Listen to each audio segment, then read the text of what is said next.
Fish curry ಅಥವಾ ಮೀನಿನ ಸಾರು ಹೇಗೆ ಮಾಡುವುದು ಅಂತ ನೋಡೋಣ ಬನ್ನಿ. ಮೊದಲಿಗೆ ತೆಂಗಿನ ತುರಿಯನ್ನು ತಗೊಳ್ಳೋಣ, ಆಮೇಲೆ ಕೊತ್ತಂಬರಿ, ಹಾಗೆ ಸ್ವಲ್ಪ ಹುಳಿ, ಚಿಟಿಕೆ ಅರಿಶಿನ, ಒಣಮೆಣಸು, ಕಾಳು ಮೆಣಸು, ಬೆಳ್ಳುಳ್ಳಿ ಸ್ವಲ್ಪ. ಅದನ್ನು ಸ್ವಲ್ಪ ಮಿಕ್ಸಿ ಜಾರಿಗೆ ಹಾಕಿ ಗ್ರೈಂಡನ್ನು ಮಾಡಿಕೊಳ್ಳೋಣ. ಸ್ವಲ್ಪ ಹಾಕಿ ಬೆಳ್ಳುಳ್ಳಿ, ಒಣಮೆಣಸು ಎಲ್ಲವನ್ನು ಹಾಕಿ ಸ್ವಲ್ಪ ನೀರನ್ನು ಹಾಕಿ ಗ್ರೈಂಡ್ ಮಾಡೋಣ. ಇದು ಉತ್ತರ ಕನ್ನಡ ಶೈಲಿಯಲ್ಲಿ ಇರುತ್ತದೆ. ಸ್ವಲ್ಪ ನೀರನ್ನು ಹಾಕಿ ಮಿಕ್ಸಿಗೆ ಹಾಕೋಣ.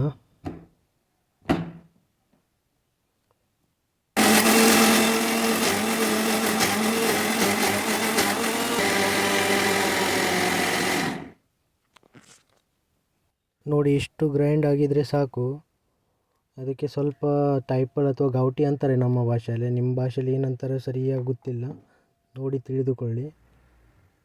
ಈಗ ಅದನ್ನು ಒಂದು ಬೌಲ್ನಲ್ಲಿ ಹಾಕಿ ಎಷ್ಟು ಬೇಕಷ್ಟು ನೀರನ್ನು ಸೇರಿಸಿ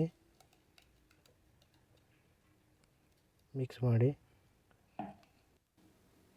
ನಿಮಗೆ ಎಷ್ಟು ತೆಳುವಾಗಿ ಬೇಕೋ ಅಷ್ಟು ನೀರನ್ನು ಹಾಕಿ ಮಿಕ್ಸ್ ಮಾಡಿ. ಸ್ವಲ್ಪ ಉಪ್ಪು, ಹರಳುಪ್ಪನ್ನು ತೆಗೆದುಕೊಂಡಿದ್ದೇನೆ. ಈಗ ಚೆನ್ನಾಗಿ ಮಿಕ್ಸ್ ಮಾಡಿ. ಈಗ ಇಲ್ಲಿ ಫಿಶನ್ನು ತಗೊಂಡಿದ್ದೇನೆ. ಇದು ಬೂದಾಯಿ ಅಥವಾ ತರ್ಲೆ ಮೀನು ಅಂತಾರೆ ನಮ್ಮ ಸೈಡ್. ಅದನ್ನು ಸರಿಯಾಗಿ ಕ್ಲೀನ್ ಮಾಡಿ ಅದನ್ನು ಕುದಿ ಬಂದ ತಕ್ಷಣ ಆ ಮಸಾಲ ಒಳಗೆ ಹಾಕಿ ಸ್ವಲ್ಪ ಬಾಯ್ಲ್ ಆಗಲಿ.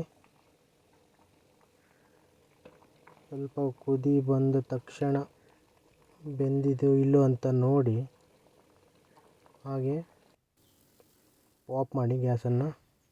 ಈಗ ಒಂದು ವೈಟ್ ರೈಸ್ ಅದಕ್ಕೆ ಸರ್ವ್ ಮಾಡಿ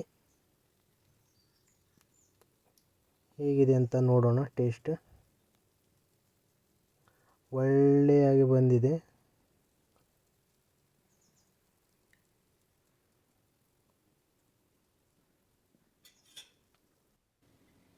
ಸ್ಮೆಲ್ ಕೂಡ ಒಳ್ಳೆ ಇದೆ.